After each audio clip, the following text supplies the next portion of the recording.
ফ্যাশনের দুনিয়ায় প্রতিদিনই বদলাচ্ছে ট্রেন্ড, আর সেই ট্রেন্ডের খোঁজ খবর নিয়েই আমরা হাজির হয়েছি আজকের ফ্যাশন ফ্ল্যাশে। বলিউডের গ্ল্যামার থেকে শুরু করে সোশ্যাল মিডিয়ার স্ট্রিট স্টাইল সব মিলিয়ে এক ঝলকে দেখে নেব আজকের সবচেয়ে হট, সবচেয়ে ট্রেন্ডিং ফ্যাশন আপডেট। প্যান্টন ঘোষণা করেছে তাদের নতুন কালার অফ দ্য ইয়ার 2026।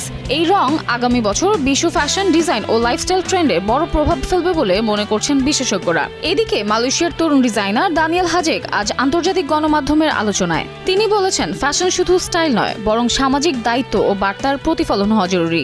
অন্যদিকে জাপানি ব্র্যান্ড তাত্রস তাইপেতে উন্মোচন করেছে তাদের 70-এর দশক অনুপ্রাণিত নতুন শীতকালীন কালেকশন, যেখানে নজর কেড়েছে ভিন্টেজ ও আধুনিকতার মেলবন্ধন।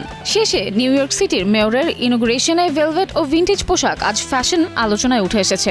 ইনোগ্রেশনের মতো রাষ্ট্রীয় প্রতীকী অনুষ্ঠানে পোশাক শুধু ব্যক্তিগত স্টাইল নয়, বরং সাংস্কৃতিক বার্তাও বহন করে বলে মনে করা হচ্ছে। এগুলোই ছিল আজকের ফ্যাশন ফ্ল্যাশ। আপনার পছন্দের লুক বা ট্রেন্ড কোনটি? স্টার এন্টারটেইনমেন্টের সোশ্যাল মিডিয়া পেজে জানাতে ভুলবেন না।